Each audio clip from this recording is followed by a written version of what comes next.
Lyca productions Bhaskaran தயாரிப்பில் super star Rajinikanth, Amitabh Bachchan, Fahadh Fazil, Rana நடிப்பில் DJ Gnanavel இயக்கத்தில் வேட்டையன் அக்டோபர் 10 முதல் உலகமெங்கும் உங்கள் அபிமான திரையரங்குகளில். வேட்டையனின் வேட்டைக்கு ரெடியா? தங்க வரதராஜன், பிரதமர் மோடிக்கென்று ஒரு பிம்பம் இருந்தது. அந்த பிம்பம் இன்றைக்கு இல்லாமல் போச்சு. அதைத்தான் இந்த 2 மாநில தேர்தல் முடிவுகளும் காட்டப்போகுது. அதைத்தான் கருத்து கணிப்புகள் சொல்கின்றன அப்படிங்கிறார் மதிவாணன். வணக்கம் மகேஸ்வரன். எல்லாருடைய கேள்வியும் நான் உள்வாங்கினேன். அதுக்கு எனக்கு பதில் சொல்ல கொஞ்சம் சரியான நேரம் எனக்கு கொடுக்கணும். அதாவதுங்க, இப்ப இல்ல, நரேந்திர மோடி செல்வாக்கு குறைந்து விட்டது, பாஜக செல்வாக்கு குறைந்து விட்டது என்பது தொடர்ந்து காங்கிரஸ் கட்சியும் திமுக போன்ற கட்சிகளும் சொல்வது வாடிக்கையான விஷயம். இன்னும் வியப்பே கிடையாது சார். எங்களுடைய அதாவது பாஜக தொண்டருடைய கொள்கை என்னன்னா sir, nation first, party next, self last. அந்த சுயநலமில்லா தொண்டர்கள் கொண்ட கட்சி, நாட்டுக்காக தன்னை அர்ப்பணி கட்சி, மண்ணும் மக்களை காவல் பண்ணக்கூடிய கட்சி தொண்டர்களுக்கு வரையில அந்நிய மண்ணின் ஆதரவோட இன்னைக்கு நாடு செல்லக்கூடிய காங்கிரஸ் கட்சியா இருக்கலாம், இல்ல திமுக இருக்கலாம், ஒருபோதும் பாஜக வீழ்த்த முடியாது. இதுதான் நாங்க சொல்லக்கூடிய கருத்து. நான் என்ன கேட்கிறேன், 2014 தேர்தலுங்க, 2014 தேர்தல் முடிஞ்ச பிறகுங்க எல்லா அரசியல் கட்சிகளும் இந்தியாவுடைய முன்னேற்றத்திற்காக, மக்களுடைய முன்னேற்றத்திற்காக சொல்லி தான் சார் ஆரம்பிச்சிருக்காங்க. ஆனால் நடைமுறை செயல்பாடு என்ன என்பதுதான் கேள்வியை எழுப்பும். அதை தான் அவங்க கேள்வியா முன்வைக்கிறாங்க. யாரும் இந்தியாவுக்கு எதிராக நாங்கள் அந்த கட்சியை தொடங்கியிருக்கோம்னு சொல்ல போறது இல்ல, சொல்லவும் மாட்டாங்க. சொல்ல மாட்டாங்க. செயல் சொல்லப்படுறாங்கிறது நாட்டு மக்களுக்கு தெரியும். நீ யாரு அந்நிய மண்ணில், நீ நாட்டுடைய பொருளாதாரம் கூடாது, நாட்டுக்கு வந்துடக்கூடாது, இன்னும் பல வெளிநாடு நடக்குது. அந்த நாடுகளுக்கு இன்னைக்கு யார் புல்கிட்டா இருக்கிறா, அவர்களுக்கு யார் நாட்டு மக்கள் தெரியும். நான் யாரும் எந்த கட்சியும் தனிப்பட்ட சொல்ல விரும்பல, நாட்டு மக்கள் தெரியும். இந்த நாடு 3வது பொருளாதார சக்தியா வரக்கூடாது என்று இன்றைக்கு அந்நிய நாடுகள் துடித்துக் கொண்டிருக்கின்றன. அவர்களுக்கு இந்த நாட்டில இருந்து யாரு துணையா இருக்கிறது நாட்டு மக்களுக்கு தெரியும். அதனால அது நாட்டு மக்கள் ஆதரிக்கிற வகையில இங்க உள்ள அந்த டூல்கிட்டுகள் வேலை கிடையாது. அதான் சொல்ல வர. இப்ப என்ன சொல்றீங்க, என்ன விஷயம் வந்துருச்சு? நான் என்ன கேக்குறேங்க, நீ கர்நாடகாவில போன முறை கர்நாடகாவா இருக்கலாம், ஹிமாச்சல்ல இருக்கலாம், பல மாநிலங்கள் பாஜக தோத்த உடனே மோடி செல்வாக்கு போயிடுச்சு. அதே போல டெல்லியில நடக்கக்கூடிய பாத்தீங்கன்னா காங்கிரஸ் ஆதரவு கெஜ்ரிவாலுக்கு வாபஸ் ஆயிட்டு, திருப்பி கெஜ்ரிவால் பாத்தீங்கன்னா 67 சீட்டு ஜெயிச்சா. பாஜக 3 தான், காங்கிரஸ் 1 கூட கிடையாது. அப்ப கூட மோடி செல்வாக்கு விட்டு பாஜக செல்வாக்கு குறைஞ்சு போய் சொன்னாங்க. சார் என்னாச்சு சார், 2019 நாங்க திருப்பி ஆட்சி வந்தோமா இல்லையா, இப்ப ஆட்சி வந்திருக்கோமா இல்லையா சார்? எங்களுடைய செல்வாக்கு என்பது மக்களுடைய ஆதரவு ஒன்றும் பண்ண முடியாது. நீங்க விரும்பலாம், சில மாநிலங்கள்ல உங்களுக்கு சில உள்ளூர் பிரச்சனைகள் வச்சு விஷயங்கள் வச்சு நீங்க முதலமைச்சர் நிச்சயமா முடியாது. இன்னைக்கு நான் என்ன சொல்றேன், நாங்க இவரு மகேஸ்வரன் பாருங்க, நாங்க எப்பயுமே சத்தீஸ்கர்ல தோத்துருவோம், மத்திய பிரதேச ஜெயிச்சிரும் சொன்னீங்களா, இல்ல நீங்க ராஜஸ்தான் ஜெயிச்சிரும் ஏதாவது கருத்து கணிப்புகள் சொன்னிச்சா? எங்களுடைய பண்ண பெருமுக்கு எங்களுடைய தொண்டர்கள் இருக்காங்க இல்லையா, 50 வாக்காளர்கள் ஒரு தொண்டர்கள் இருக்கிற ஒரு நிர்வாகி இருக்கிற அவருடைய உழைப்ப, அவருடைய இதை கருத்து கணிப்பை தாங்க நாங்க அனுப்புவோம். அதனால இன்னைக்கு என்ன சொல்றீங்க, ஜம்மு அண்ட் காஷ்மீர்ல சார், ஜம்மு அண்ட் காஷ்மீர்ல 370 நீக்கம், 355 நீக்கத்துக்கு பிறகு தொழிற்சாலை அதிகம் இருக்குதா இல்லையா, பள்ளிக்கூடங்கள் அதிகமா இருக்குதா இல்லையா, கல்லூரிகள் அதிகமா இருக்குதா இல்லையா, வேலை வாய்ப்புகள் அதிகமா இருக்குதா இல்லையா, கல்வீசின ஒவ்வொரு காஷ்மீரிகள் கையில கணினி வந்திருக்கா இல்லையா, மனசாட்சியோட சொல்லணும். 70% பயங்கரவாதம் குறைஞ்சிருக்கா இல்லையா? நீங்க அரசு குற்றச்சாட்டை வைக்க கூடாது. நீங்க எல்லாம் ஒரு ஊடகங்கள் தாராளமா பார்க்கலாம், அப்படி கொண்டு வந்துருவோம். இன்னைக்கு பள்ளத்தாக்குல கூட பாத்தீங்கன்னு சொல்லி, ஜம்முல நாங்க செல்வாக்கு தான் சார், பள்ளத்தாக்குல எங்களுக்கு பாஜக செல்வாக்கு நோக்கம் என்ன சார், என்ன சொல்றாரு, உச்ச நீதிமன்றம் சொன்ன பிறகுதான் நாங்க அங்க எங்க நோக்கம் கிடையாது. தெளிவாக நாங்க முன்னாடியே சொல்லிட்டோம், செப்டம்பர்ல தேர்தல் நடத்திட்டோமா இல்லையா? இன்னைக்கு நாங்க பள்ளத்தாக்குல சார், இன்னைக்கு முன்னாடி பாருங்க 8ல இருந்து 10% தான் அங்க போலிங், இன்னைக்கு 46% இருக்குது. ஒருங்கிணைந்த இன்னைக்கு ஜம்மு அண்ட் காஷ்மீர்ல 60 விழுக்காடு மேல வந்துருக்குன்னு சொன்னா, இன்னைக்கு அங்க அமைதி நிலையாட்டு நரேந்திர மோடி அரசாங்கம், பாஜக அரசாங்கம். அப்ப அதுவே நாங்க வெற்றியா பாக்குறோம். தேர்தல் வெற்றியை கடந்து அங்க ஜனநாயக முறையில் தேர்தல் நடத்துனதே நாங்க வெற்றியா நாங்க பாக்குறோம் சார். இதுதான் எங்களுடைய நோக்கம். ஒண்ணு. இப்ப நான் என்ன கேட்கிறேன்னா, அண்ணன் இவர் சொன்னாரு, அங்க இன்ஜினியர் சொல்றாரு, இன்ஜினியர் விஷயத்த சொல்றாரு. நான் என்ன கேட்கிறேன்னாங்க, இன்ஜினியர் விஷயத்த அவர் பதவியேற்குன்னு சொன்னது காங்கிரஸ் தாங்க. சுயேட்சை ஜெயிச்சாரு, உமர்புத்துல தோக்கடிச்சார்ல, அவர் பதவியேற்கனு பாராளுமன்றத்துல சொன்னதுக்காக இதயத்துல நான் கேட்கிறேன். அவர்தான் வலியுறுத்துறாங்க. நான் ஒரு விஷயம் சார், நாங்க சார் ஜம்மு அண்ட் காஷ்மீரை பொறுத்தளவு சார், ஜம்முல நாங்க இன்னைக்கு ஜம்மு அண்ட் காஷ்மீரை பொறுத்தளவு பாஜக தனிப்பெருங்கட்சியாக உருவெடுக்குங்க. அதே போல பள்ளத்தாக்கு பகுதியில பல சுயேட்சைகள் நீங்க தேர்தல் பிறகு நிச்சயமாக அது இப்ப எதுவும் சொல்ல முடியாது. நிச்சயமாக பாஜக தலைமையில் கூட்டணி ஆட்சி அமையும் என்பது மாற்று கருத்து இருக்க முடியாது. இதான் கருத்து. அதே போல 10 ஆண்டுகளுக்கு முன்பு ஜம்மு காஷ்மீர் நடைபெற்ற தேர்தலில் 28 இடத்துல பிடிபி, 25 இடத்துல பாஜக. அப்படிங்கிற ஒரு சூழல்ல 10 ஆண்டுகளுக்கு பிறகு மத்தியிலும் ஆட்சியில் இருக்காங்க. நீங்க டபுள் இன்ஜின் சர்க்கார்னு தொடர்ந்து சொல்லிட்டு இருக்கீங்கல்ல, அந்த டபுள் இன்ஜின் சர்க்கார் வந்து ஹரியானாவில் வந்து அது ஃபெயிலியர் ஆயிருக்கு. 10 ஆண்டு கால ஆட்சி என்பது எதிர்ப்பு மனநிலை தான் கொடுத்துருக்கு. காங்கிரஸ் கூட்டணிக்கு தான் வெற்றியை கொடுக்க போதுங்கிறாங்க. அதுபோல் நீங்கள் பிரச்சாரத்தை முன்னெடுத்தது காஷ்மீர்லேயும் மக்கள் மத்தியில் அது மக்கள் ஏற்றுக்கொள்ளவில்லை, ஹரியானாவிலையும் ஏற்றுக்கலைங்கிற அப்படின்னு சொல்கிறாங்க. மகேஸ்வரன் சிங்க பாருங்க, ஒரு மாநில அரசு ஒரு மத்திய ஒரு ஆளுகின்ற அரசாங்கத்தின் மீது பொதுவாக ஒரு மாநிலத்துல ஆன்டி இன்கம்பன்சி இருக்குன்னா இயல்பு இருக்கதான் செய்யும். அது மாற்று கருத்து கிடையாது. எந்த கட்சிக்கும் விதிவிலக்கல்ல, அது மாதிரி கிடையாது. இருந்தாலும் கூட நாங்க வந்து ஜம்மு அண்ட் காஷ்மீரை பொறுத்தவரை மிகப்பெரிய உயரத்தை கொண்டு போயிருக்கிறோம். அந்த அளவு நிச்சயமாக மக்கள் எங்களை அங்கீகரிப்பார்கள். நிச்சயமாக நாளை மறுநாள் வந்து பேசுவோம். ஹரியானா பொறுத்தவரை சொன்னீங்கன்னா இந்த 10 ஆண்டுகள் கிட்டத்தட்ட 1 லட்சம் வேலை இளைஞர்களா இருக்கலாம், பெண்களாக இருக்கலாம், விவசாயிகள் எல்லாரும் முன்னெடுத்து நாங்க வந்து கொடுத்துருக்காங்க. ஆனா மாறாக காங்கிரஸ் என்னன்னா இந்த விவசாய போராட்டத்தை தவறாக பிரச்சாரம் செய்து மக்கள்கிட்ட விதமான ஒரு வெறுப்பை பிரச்சாரத்தை எடுத்து என்பது நாங்க மறுக்கல. ஆனா நாங்க எந்த மக்களும் ஒருபோதும் நாங்க வந்து மாற்றாக கிடையாது. எங்களை வேண்டியது ஒரு மாநிலத்தில் ஆட்சி கொடுத்துன்னு சொன்னா அந்த மாநிலத்தை எந்த உயரத்துக்கு எடுத்துட்டு சொல்ல வேண்டும் என்பதுதான் பாஜக நோக்கமா இருக்கு. ஹரியானாவை பொறுத்த வரைக்கும் விவசாயிகள் போராட்டம் ஒரு பக்கம், அக்னிபாத் திட்டத்துக்கு இளைஞர்கள் எதிர்ப்பு ஒரு பக்கம், மல்யுத்த வீராங்களுடைய விளையாட்டு வீரர்களுடைய எதிர்ப்பு ஒரு பக்கம் என்று பல்வேறு தரப்பும் அங்க இருக்கிற மக்களும் 10 ஆண்டு கால ஆட்சி மீதான அதிருப்தி என்று இந்த டபுள் இன்ஜின் சர்க்கார் என்பது ஹரியானாவில் கடுமையான அதிருப்தியையும் எதிர்ப்பையும் தான் சம்பாதிச்சிருக்குன்னு சொல்றாங்க.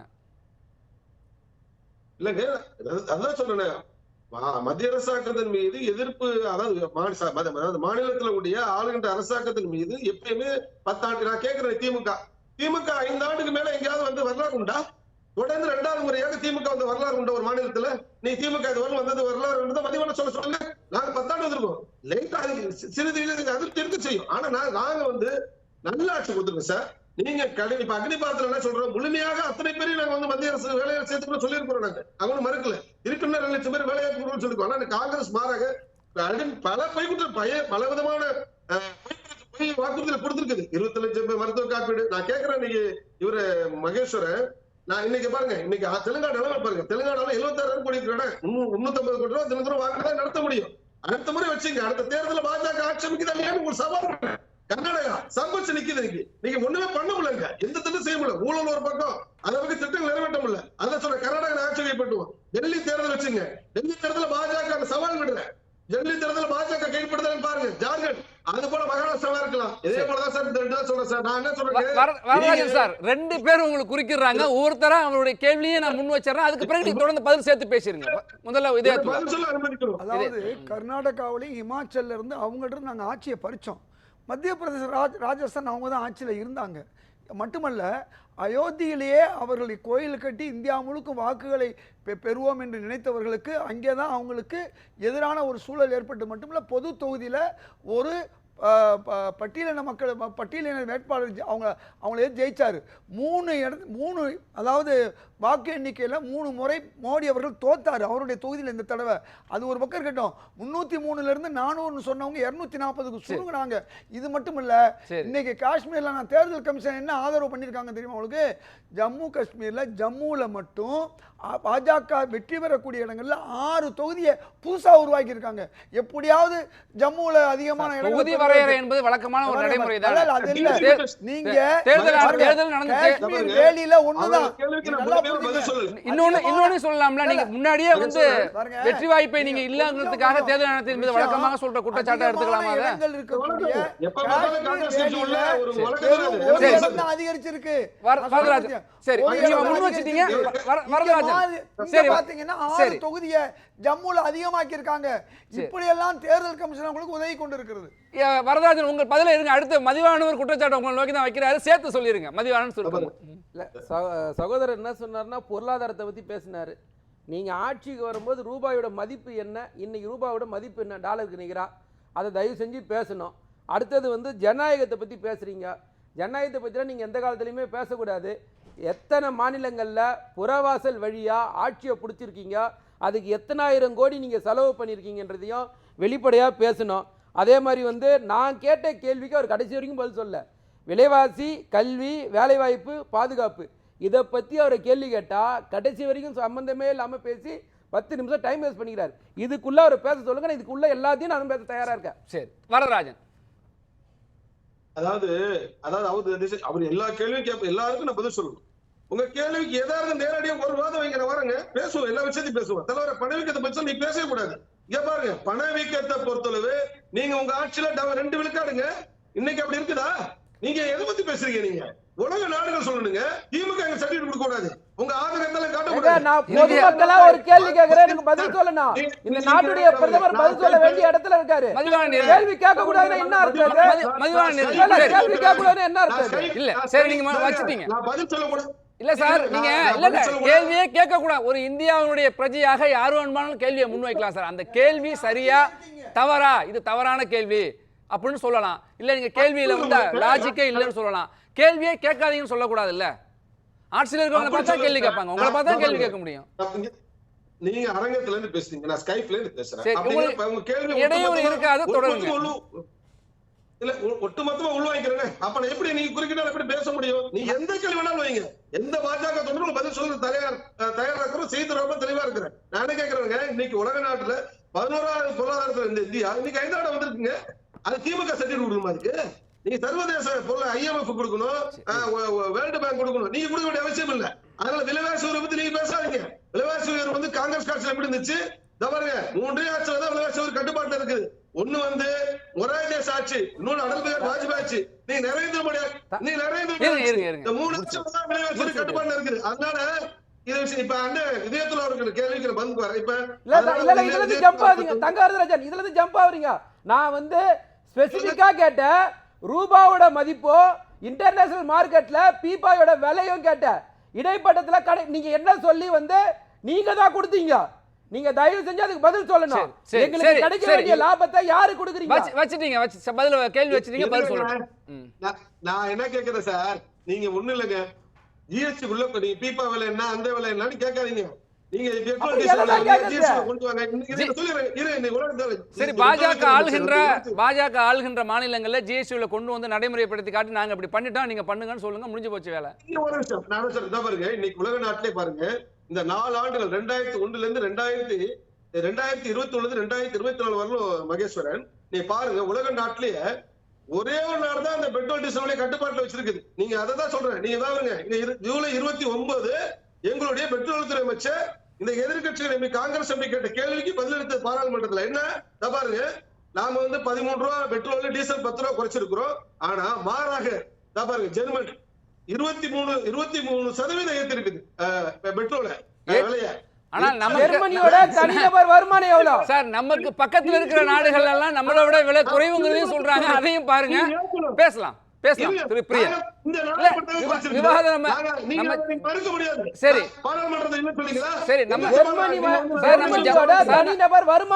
நம்ம ஜம்மு காஷ்மீர் ஹரியானாக்கே வந்துரும். இந்த தேர்தல் முடிவுகள் ஆட்சியின் மீதான கேட்ட கேள்விகளோட பதில் இருக்கு. அவர் வந்து அவர் கேட்ட கேள்விக்கு பதில் இல்லைன்னு சொல்றாரு. அதுதான் சொல்றேன். உங்க வேலை வாய்ப்பு பொறுத்தவரை வந்து சரி 10 லட்சம் பேர் கொடுத்தோம், 2 பேர் கொடுத்தோம், நாங்க பொய்யா சொல்ல மாட்டோம். நாங்க என்ன கொடுத்துருக்கோங்கிறத தெளிவா கொடுத்துருக்கோம், வெள்ளை எழுதி கொடுத்துருக்கோம். பாத்துக்கோங்க. ஆட்சி வந்ததுக்கு அப்புறம் கலால் வரி எவ்வளவு உயர்த்திருக்கீங்க சார்? 2 பேருமே அமைதியா இருங்க. கலால் வரி எவ்வளவு உயர்த்திருக்காங்க சார்? இல்ல 2 பேருமே ஒரே நேரத்துல கேட்காத ஒரு பாமர்னா எளிய கேள்வி கேக்குறேன். பொருளாதாரத்தை பத்தி பேசுற ரூபாயோட மதிப்பு இல்லாம நீங்க பேச முடியாது. இன்டர்நேஷனல் மார்க்கெட் பீபால் எல்லாமே பேசுறீங்க. நீங்க இதுக்கு அடுத்தது கலால் வரி எவ்வளவு போட்டுருக்கீங்க அதையும் நீங்க பேசணும். இந்த 3 நீங்க குறைக்காம விலைவாசி எப்படி குறையும்? எல்லா கட்டணத்தையும் உயர்த்தி சரி, நான் ஆட்சிக்கு வந்தவொடனே டோல் கேட் எடுப்பேன்னு சொன்னீங்க. சரி, தலைப்புக்குள்ள வந்துருவோம். சரி, விவாதிக்கப்பட வேண்டிய விஷயங்கள் தான் தவிர்க்க கூடாது இல்ல. ஆனா இந்த தலைப்பு ஒட்டி வந்துரும். நான் முக்கியமான சொல்ல வரேங்க, 3 மாநிலத்துல கொடுத்தாங்க. நாங்க அதே பாஜக தான் கொடுத்துருக்க முடியும். ஆனா ஏன் நிச்சயமா புறக்கணிப்பாங்க. நீ எந்த காலம் வச்சிருங்க, இனிமே 3 மாநிலத்துல நீ போக முடியாது. இப்ப தெலுங்கானா என்னங்க, இவங்க எவ்வளவு சொன்னாங்க மாச பெண்களுக்கு கொடுக்குறேன்னு? ஒரு 1000 ரூபாய் கொடுக்குறாங்களா? நாங்க மகாராஷ்டிரால கொடுத்துட்டு இருக்கிறோம். இன்னைக்கு கர்நாடகா கொடுத்த வாக்குறுதி நிறைவேற்றா? DK சிவகுமார் ஒத்துக்கிட்டார், எங்களால ஒண்ணு பண்ண முடியல. அதனாலதான் ஹிமாச்சல் நடக்குது. ஹிமாச்சல்ல கொடுத்த வாக்குறுதி ஒண்ணு நிறைவேற்றிருக்கான்னு சொல்லுங்க. அதுதான் சொல்றோம். நாங்க வந்து ஃப்ரீ பேஸ் சலுகைகளை முடியலாம் சொல்லுவோம், முடியாத சொல்ல மாட்டோம். அதுதான் சொல்றேன். இது போல காங்கிரஸ் கட்சி வாக்குகளை பெற்று ஆட்சி வரும் தவிர அடுத்த முறையில் நிச்சயமாக நீ வர முடியாது. அதுதான் ஹிமாச்சலா இருக்கலாம், கர்நாடகா இருக்கலாம். MS சுவாமிநாதனுடைய குழுவினுடைய பரிந்துரையின் அடிப்படையில விவசாய வேளாண் உற்பத்தி பொருளுக்கு 2 மடங்கு லாபத்தோடு 50% கூடுதலாக விலையை நிர்ணயம் பண்ணுவோம்னு சொன்னாங்க சார். 2014 தேர்தல் வாக்குறுதியில 10 வருஷத்துக்கு மேல ஆயிட்டு சார். எப்ப சார் அது நிறைவேறும்? வேளாண் விளைபொருளுக்கு லாபமான விலை எப்ப சார் கிடைக்கும்? இந்த வாக்குறுதியை யார் சொன்னாலும் உங்களுக்கு தெரியும். பலவிதமான தானியங்கள் பலவிதமான விஷயங்களுக்கு நாங்க வந்து எம்எஸ்பி கொடுத்திருக்கோம். பல விஷயங்களுக்கு வந்து பாத்தீங்கன்னு சொன்னா நாங்க வந்து அதுக்கு தகுந்தமான ஏற்பாடுகள் செஞ்சுட்டு இருக்கோம். இப்ப கூட நீங்க வந்து பாருங்க, நீங்க வந்து அதாவது எத்தனை லட்சம் கோடி தேவைப்படுங்கிறவங்க எங்க மாநிலத்தில் அண்ணாமலை கூட விளக்க சொல்லியிருப்பாரு. எதெல்லாம் சாத்தியமோ அது விவசாயம் செஞ்சுட்டு தான் இருக்கிறோம். இன்னைக்கு நாங்க சொல்றேங்க, விவசாயிகளுடைய ரெட்டிப்பு வந்தால் மட்டும்தான் நாட்டுடைய வளர்ச்சி என்பதை பாஜக மறுக்கவில்லை. அதை நோக்கி நாங்க பயணிக்கிறோம். நாங்க பல வகையான தங்கவரதராஜன், டெல்டா மாவட்டத்தை நீங்க சேர்ந்தவர் என்பதால் விவசாயிகளுடைய பிரச்சனை உங்களுக்கு தெரியும். எம்எஸ் சாமியுடைய குழு பரிந்துரை கொடுத்தே 5 வருஷம் மேல ஆகுது. நீங்க தேர்தல் பிரச்சாரத்துல இதை தான் முன் வச்சீங்க. குறைந்தபட்ச ஆதார விலையை, அதாவது வேளாண் உற்பத்தி பொருளுக்கு இரட்டிப்பு லாபம் கிடைக்கும் அப்படின்னீங்க. இரட்டிப்பு லாபம் இன்னைக்கு வந்து சில புள்ளி விவரங்கள் சொல்லுது, வேளாண் தொழிலிருந்து வெளியேறிட்டு இருக்காங்க, அந்த தொழிலில் தொடர்ச்சியாக நஷ்டம் வர்றதுனால அப்படின்னு சொல்றாங்க. நான் தமிழ்நாட்டை வச்சே டெல்டா வச்சே கேட்கிறேன். நான் டெல்டா மாவட்டத்துல நான் ஒரு விவசாய குடும்பத்துல நான் பிறந்தவன் சார். அதனால விவசாய என்னுடைய பத்தி முழுமையாக எங்களுக்கு தெரியும். சரிங்களா? அதனால நான் சொல்றேன் சார், இன்னைக்கு இந்த அரசாங்கம் விவசாயிகளை முன்னேற்றுவதற்கு என்னவோ அதெல்லாம் செஞ்சிருக்கும். இன்னைக்கு ஜிடிபி வந்து இன்னைக்கு உயர்றதுன்னு சொன்னா விவசாய உற்பத்தி அதிகமா இருக்குது. விவசாயிகளுக்கு இன்னைக்கு நேற்று முதல் பிரதமர் என்ன செய்திருக்கிறார்? 18,000 தவணையா விவசாய ஊக்கத்தொகை வந்து கிட்டத்தட்ட எத்தனாயிரம் கோடி வந்து ஒதுக்கி இருக்கிறோம். அது விவசாயம் மீது அக்கறை இருந்தால்தான் வளர செய்யறோம் சார். அவ்வளவு விஷயம் இன்னைக்கு விவசாய கடன்கள். ஆனால் ஹரியானாவில் விவசாயிகளுடைய வாக்கு என்பது மிக முக்கியமாக இருக்கிறது. வெற்றியை அவர்கள் தோல்வியை அவர்கள் தீர்மானிப்பார்கள் என்ற சூழல்ல ஹரியானாவில் பாஜக ஒருவேளை காங்கிரஸ் வெற்றி பெற்றால் அந்த விவசாயிகளுடைய போராட்டம் விவசாயிகளுடைய வாக்கு ஒரு முக்கிய காரணமா இருக்குன்னு சொல்றாங்க. நான் என்ன சொல்றேன், முடிவுகள் வரட்டும். அப்படி பொய்யான பிம்பங்கள் கட்டமைக்கப்பட்டது என்பது உண்மை. அது வந்து எடுபட்டது சொன்னா இவர்கள் என்ன பண்ண போறாங்கன்னு பொறுத்திருந்து பார்க்கலாம். நான் அதை பத்தி சொல்ல வரல, முடிவுக்குள்ள வரல.